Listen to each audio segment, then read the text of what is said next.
What's my relationship with God like? What's my relationship with my wife like? What's my relationship with my children like? If there's fractures in all of that, like noticeably fractures, like that's a warning sign that no matter how skillful I am and whatever, I probably have some areas in me that's negatively impacting other people. And I'm living in la land if I think all of a sudden I can whip it into shape at a company and that everything's merry. No, life doesn't work like that.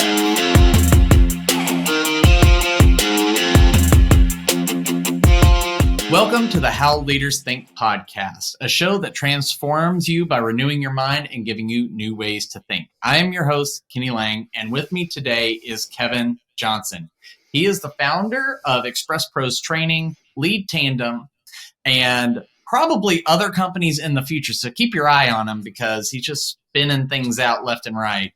But Kevin is the founder of both of those organizations and is a certified distributor of multiple leadership and organizational assessment tools. He has decades of experience in management, business development, business strategy, consulting, training, speaking, teaching. The dude's smart, so you better listen up. He loves unlocking individual and organizational potential. And he is also a voracious reader and aspiring runner. And I would say he's a little bit more than aspiring. But Kevin shares his life in his home here in Tyler, Texas, where I live too. So I got a local person finally with his wife, his 2 daughters, and 3 dogs. Welcome to the show, Kevin. It's great to be here, Kenny. Thanks for having me, man. Well, Kevin, what is on your mind today? A lot of things, man. Some good things, some challenging things. Starting with a challenging thing, Kenny, you might have heard, being in the community, we had a pastor commit suicide a few weeks ago locally. And did you hear about that? I did not, but that may start to make some sense based on some conversations I had recently. But okay. No, that hadn't made it to me. Okay. So different people run in different circles, but there was a pastor that committed suicide here locally maybe 3 or 4 or 5 weeks ago. And this isn't about that per se, but I knew that pastor. I knew a lot of the people in that church. And from a closely in the past, from a distance now, but it just got me to thinking about the hurt that church was going to go through. And I know this is a leadership podcast, and this is a very leadership concept here that we're going to get to, but I started thinking about the pain that congregation was going to experience.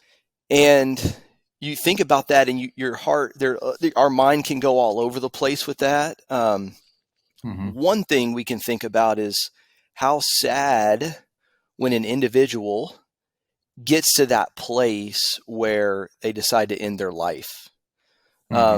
It's because we know when we're in clear thinking mode, we know there's always a way out. There's always a way forward. There's always hope. Thinking about it from a Christian perspective or not, there's whatever the circumstance, there's always a way forward. And I started thinking about this concept of pain or discomfort, and I kind of organize it into 3 categories. And this applies in the workplace. It applies for leaders. There is necessary pain. There's a certain aspect. If we want to grow, if we want to go from wherever we are to the next step up, pain and discomfort is a part of that process. We've seen it all in our high school gym: no pain, no gain. So there's necessary pain that we have to go through in order to grow. Then there is unnecessary pain that we don't have to go through. For example, this congregation, this is pain that was avoidable. All the grief, the challenge they're going through, all of this was avoidable. And then there's there's pain that we don't have control over. I would call it tragic pain. You know, a natural disaster, a car accident, or going into the workplace, a major economic downturn and people are laid off, or sectors of industries are waning. So those are tragic pain that we have to endure. So one of the things I wanted to bring up here, Kenny, is as a leader, when we think about our organization, we think about a team we're leading. Are we, as a leader, are we bringing in unnecessary pain, unnecessary barriers, unnecessary toxicity that it's not necessary? Right. It doesn't have to be there. If we were to improve our skills, improve our self-awareness, improve our character, improve our interpersonal abilities, could we alleviate some of this pain and dysfunction that exists so often in teams and organizations? And I think that's a big part of my motivation and what I do in working with leaders and organizations is, what are some of the low-hanging fruit areas that we don't have to be in this dysfunction? So I'll pause there, let you interact with it a little bit. No, that's good. I think you bring, I love the three types and distilling those down, right? Because it's easy to hold all pain as the same, right? And often it's just like, this is being something done to me. Whereas that first one it's almost something done for you, right? Mm-hmm. Like growth, it's for your eventual benefit. But I'm curious, in all of your coaching and experiences, when thinking about these principles you just laid out, if you're reflecting back or even thinking of current clients, don't have to name names, but what do you see as the current thinking prevailing wisdom about pain and toxicity in the workplace? I know I have maybe some of my own views and thoughts and observations there, but I'm curious what you're seeing and how that's mixing with these recent thoughts. So how are current or past organizations with pain in general? I think there are multiple answers to that. I'll give a few. One is, I think some organizations are in a cycle of dysfunction, and they've become immune to the pain. Maybe like a chronic pain that we learn. Let's take something in your lower extremities. You've had such a chronic pain that you adjust your gait, you adjust the way you function and walk and move about to accommodate for that pain. But it's not efficient. It causes problems in other areas of your body, etc. So that's something I see in organizations. They've grown accustomed, and they think, this limp that I have, it has to be there. And I want to say, no, actually it doesn't. Now it's going to be a process getting rid of it. Right. But you don't have to function with that limp. So that's one thought. Go ahead. So it kind of the saying of, it is what it is. If we were getting into, like psychological terms, that sounds a lot like learned helplessness almost. I mean, you've adjusted, you feel like you've adapted, not well. But it's that learned helplessness, like it can't get better. So why try? Or which is a mistaken belief, right? That's absolutely true. Or, and this is the more scary, Kenny, is they don't even see that it is broken. They don't even see that it is a limp. Okay. What's blinding them to that? I mean, because you would think when things are bad, when things are not working, when things are frustrating, when things seem harder than they should be, that should be sending off flares. People, in particular, I would say the team members, the employees, not maybe the senior leaders, because they may be the perpetrators. They may be the ones ushering it in, like you mentioned. But shouldn't somebody say, man, like this it sucks to work here. It's harder than it should be. Why isn't that sending up a flare then? Well, you're right. For maybe the middle management or lower, they're going to feel those symptoms. And I am speaking from a senior leadership standpoint. Sure. Those are the ones I'm typically dealing with. So, and it just comes down to self-awareness. I see.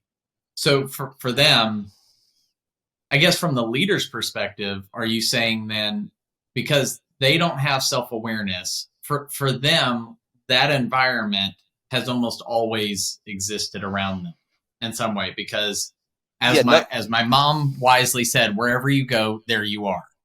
Mm-hmm, mm-hmm. Hey, a funny story on that.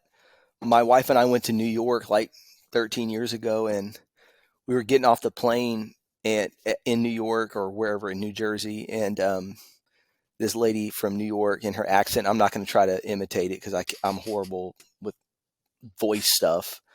She said, just remember, wherever you go in New York, there you are. So anyway, all right. Yeah, so for them, a lot of times for the senior leader, nothing's broken. Or the problem's out there. Okay. Yeah, it's not here. It's all these other people. Other the people or their systems. They don't see themselves as a part of the system, the systemic nature of their organization that's not working. Right. Have you also seen, or if you haven't, is it plausible that it's a reflection of how they see the world, right? Like, this is just the way the world is. They're not a perpetrator of it. It's just the way things are, right? Correct. Not even it is what it is. Because I think to some extent people acknowledge something's wrong, but it can't get better, it can't be fixed. But they're just saying the world, like when people say, yeah, the world's just a hard place.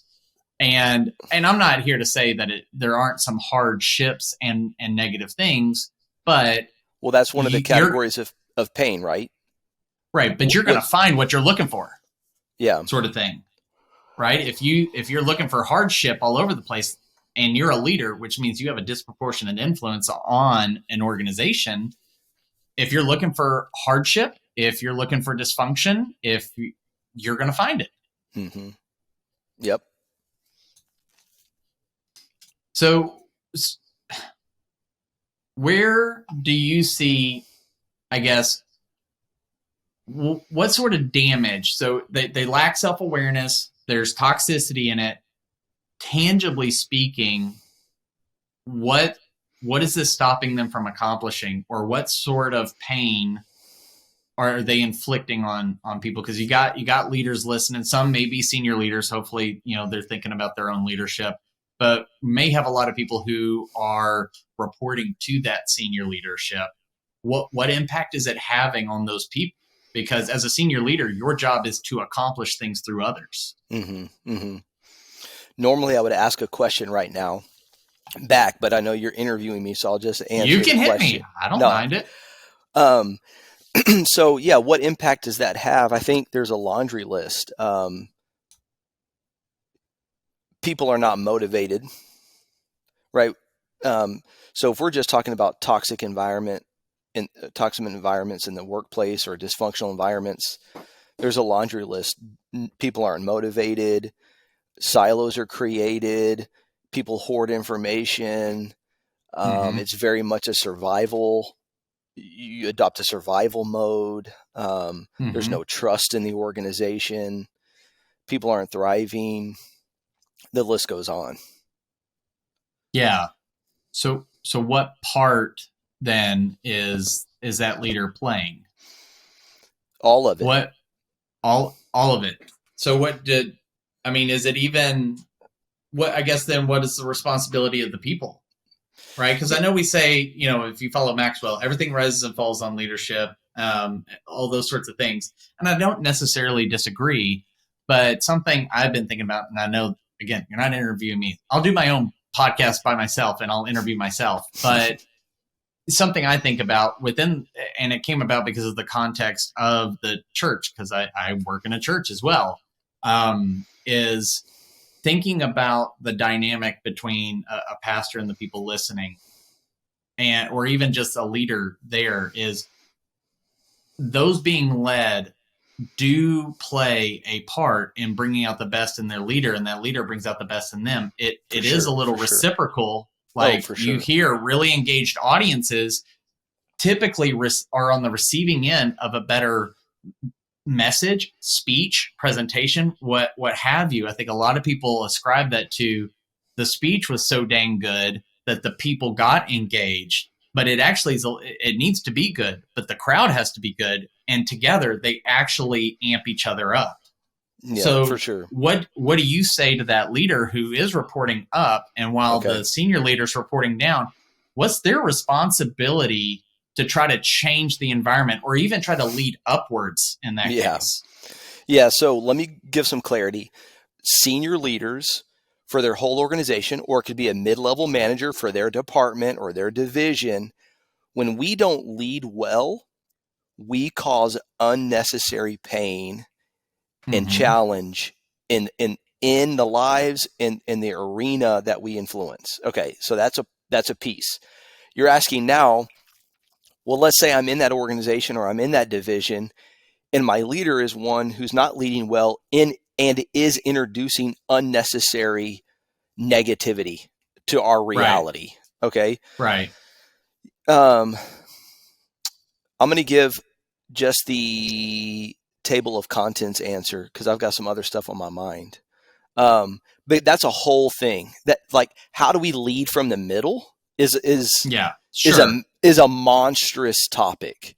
Right. But I will say this: I guess one answer I would give is what does good leadership look like for you today? That would be my answer to that middle manager. If a middle manager called me and said my boss sucks, all this, I would say, okay, what does good leadership look like for you today with the people you're leading? And the power dynamics and the politics and the hierarchy is going to influence to what degree we can realistically manage up. Right. There are some situations you just can't fix up in the organization. And so you've got to just weigh pros and cons. Is this a place I stay and continue to do my thing? Or is this a place, do I start looking elsewhere? That's my short answer. No. Then that does make sense, because you can only affect so much change, right? You can't force people into change, that, especially change that maybe they don't even think they need to make. That's the hardest one, right?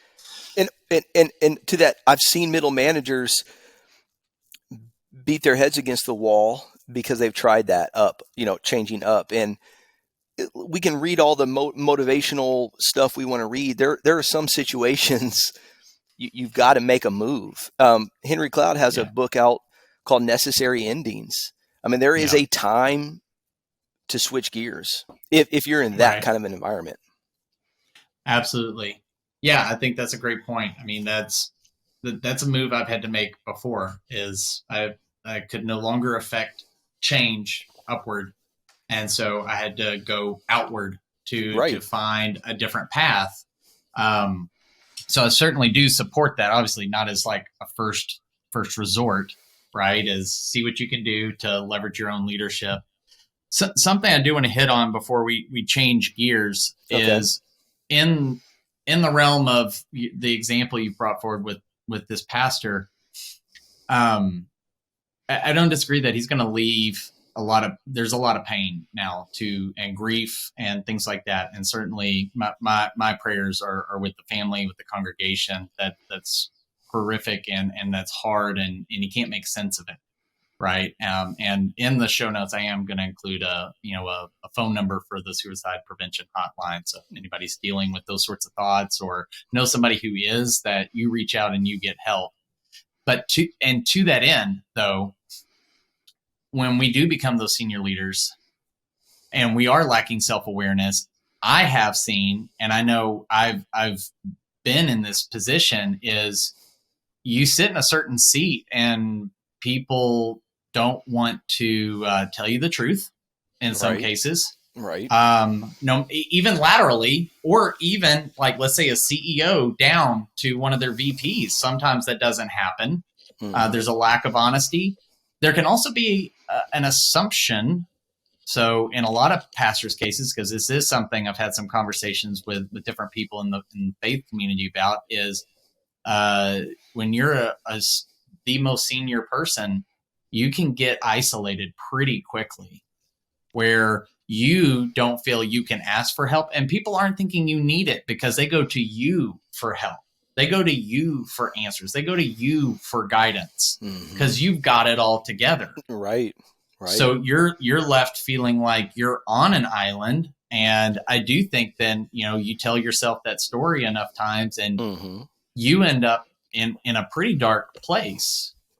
Right. So that's another form of unnecessary pain. You don't have to get there, but you're right. You can, and many do. So then for let's shift gears from the middle manager and let's talk to those senior leaders, maybe even that most senior leader, CEO, founder, pastor, whoever that might be. What do you coach them on so that they can live in reality? Because reality typically, you can be delusional in either direction. Things are much worse than they are, based on our example, right? Things are much better than they are, or you're much better than you think you are, right? And that's when you get a little too big for your britches, as my parents would say. How can these senior leaders find those spaces where they're not being propped up and basically lied to, but people are compassionately telling them the truth and creating space so that they can be honest about what they're dealing with as well? Because as a leader, sometimes it's scary to admit you don't know what you're doing or you don't understand something, because what if somebody takes all that away from you? Great question, Kenny. I could talk a lot about this, but I'll go pretty quickly through a couple of thoughts. Number one is our security in our relationship with the creator of heaven and earth. Every form of insecurity and pride always stems from we don't know who we are. We don't know we're loved infinitely, unconditionally, and just being at peace about that. When we let the fact that we're loved by God really get into our soul, into the bottom of our feet, we're at peace. We're at peace. We don't need the approval of man. We don't need success. We're known and loved by God. So that's first. I go on and on and on about that. I know that's easier said than done, but it is possible. We've got to prioritize that fellowship with God and live from that place of peace. Number two, if we're married, a good marriage helps with that. Kenny, I know you're married. You've been married for a while. I've been married for 18 years. Listen, my wife's not impressed with me, right? I mean, same. I mean, she is on one hand, don't get me wrong. She loves and respects me, but however I can come across or perform in the external world, my wife knows who I am. So a good marriage helps with keeping a person in reality. The underline, highlight, bold, italicized word there is good marriage. Okay. A healthy marriage, because you can be just as delusional in a marriage that you're not the problem, right? It's the other person. So I'm talking about a healthy marriage can help a person, man or woman, stay grounded. Number three, what is your relationship like with your children, no matter the age? 5, 15, 35. That can be an indicator of what kind of leader we are, is what kind of a relationship do we have with our children. If we have 4 children and I'm a leader and I don't have a quality relationship with any of them, Like, here's your sign. Here's your sign. Okay, so because they're getting you at your most unfiltered. Correct. And again, they're not impressed with you. They're not impressed with you. So right. look at those relationships with your children. Listen, not everyone. There can be wayward children. So I'm not this isn't about legalism, okay?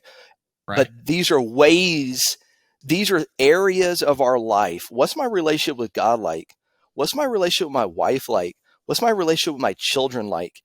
If there's fractures in all of that, like noticeably fractures, like that's a warning sign that no matter how skillful I am and whatever, I probably have some areas in me that's negatively impacting other people. And I'm living in la land if I think all of a sudden I can whip it into shape at a company and that everything's merry. No, life doesn't work like that. Yeah, that's what one of my pastors would say. If it's not working at home, don't export it. Right. Sam said that to me a long time ago, and it always makes you think, how am I showing up at home? And if it's not working there, then don't export it. But also, if it's not working at home, don't lie to yourself and think that it is working at work. Because those people are the problem. These kids and my wife, they just don't get it. These people at work get it. Like, no. What it is like going back to earlier, what it is at work, you have power over people's livelihood, and they might not be telling you the truth or reacting in a vulnerable way. They're minding their P's and Q's, trying to keep their job. So those are ways. I'll stop there. We could keep going, but those are ways we can monitor ourselves as leaders. Right. And if I understand you correctly, if we can engage in those practices, if we can live in reality, if we can constantly, no relationship is perfect, but have healthy relationships, right? Healthy doesn't mean perfect. Then we really can take back that second type, that unavoidable or that avoidable type of pain, that unnecessary kind of pain, right? Because we can't do anything about the tragic, right? Like storms of life, things, disease, all this stuff happens. The necessary pain for growth we should be leaning into. And actually, if we lean into that one, there you go. Number 2 will lessen. If we increase number 1, necessary pain, we'll decrease number 2. And then we just have to make peace with the things, as like the serenity prayer, like we make peace with the things we cannot change. Yeah, that's a good insight there, Kenny. Oh, I wanted to say one more thing. You were asking, like, how do we grow? Another thing are these peer advisory groups. Now, those can devolve into an echo chamber for sure. So you got to be careful about that. But then, so that's one category. Another one would be just executive coaching. A good executive coach is going to ask you the hard questions. So I can't encourage that enough. Yeah, 100%. I definitely, obviously, as my profession and yours, we would like people to engage in that, but I say that having engaged in it, and you've engaged in it yourself, and still, and we still do, right? Like we advocate for coaching whilst we're receiving it. Is even though you're an executive, may be paying that person. Right? They're paying their employees, but they may be paying a coach. That coach doesn't experience that power dynamic. Correct. That an employee might, right? Like a team member lower down the ladder. And so there can be, it removes a barrier to challenge assumptions, to challenge their perspective on reality. Right. But not in a mean-spirited, I'm smart, you're dumb sort of way, but for that leader's benefit to grow, just like a coach telling a team sports coach is saying, hey, we're about to run some laps. We're going to do some push-ups. We're going to run this drill 3 more times. And you're already just dog tired. doing it so that when you are dog tired in the game, you have that muscle memory and that pain pays off. Yeah, exactly. Or, hey, I know you've ran that play every game and you're 0-4 right now. Right. So maybe we change it up. Exactly. Where people on the team might not feel comfortable questioning the coach's game plan, or, so coming from the outside saying, I can question the game plan. Again, not in a critical way, but just say, hey, you're in it. So you might have some blinders on. I'm outside. I'm just seeing some glaring connections here. Think about them. Mm-hmm.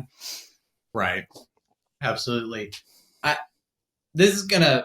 going to keep thinking about this, but just thinking through those types of pain, because if you boil a lot of things down, we're pain avoidant and pleasure seeking. Mm-hmm. And oftentimes we need discernment to know the difference between which types we need to engage in and which types we need to minimize and actually aren't for our long-term good, as opposed That's to. right. And we need to learn how to transform some areas in our life that we've associated with pain, therefore to avoid. We've got to transform that and actually begin to see that as a pleasure. And I'm not talking about in some extreme way, but discipline, discomfort, the unknown, ambiguity, some of these things that we might retreat from, we've got to learn to say these are actually good things and signs that we might be on the right track. Yeah, that reminds me of a quote. It's one of my favorites. It's from Father Richard Rohr, and he says that if you don't transform your pain, you will transmit it. Okay. And so that same way of we've associated these different things that may have been painful, but if we don't heal from traumas, from these other things, we're going to end up perpetuating. Absolutely. We're going to inflict that unnecessary pain on those around us, whether we mean to or not. Right. So that, going full circle, that's probably your best word right there, Kenny, to your mid-level managers. Right? You've got a toxic boss, whatever. What are you doing to transform your environment to not let that keep going through you into your division? Mm-hmm. Yeah, that's good. So, and I know you said you had many different things, but I do want to leave the people. It sounds like we need to have like our own mini series here. But what would you tell leader, whether it's senior, mid-level, could be multiple, but if somebody wants to start thinking this way, right? They're growth minded, they're healing, they're healthy, right? And maybe how to have a healthy relationship with pain, right? What can they do in the next 24 hours to just take that step of action, right? Because we can listen to this and somebody may be listening, you're driving. I always want to mess with people and go, take the next right, like see what they did. They're like, how did he know? But I believe that if we listen to these things and it's saying something to us, we need to marry it with a response and an action quickly, and it doesn't have to be everything all at once. I agree. What do you say to that leader who needs to take that first step so that they can take the second, third, and fourth? Okay, I'm going to throw out a few options for a first step, because all of this could hit people in different ways, and I'm not going to cover it all here, but here are a few options. One option would be tonight, this afternoon, tomorrow morning, whenever, write down any close relationships you're in, personal, professional. Is there friction? Is there friction? That's an area to explore. You can learn something about that area of friction. Most likely, there is something for you to learn about something about your self-awareness that's off. Right. And do they need to name that not just like spouse? Yes, friction. Okay. Right? Do they good?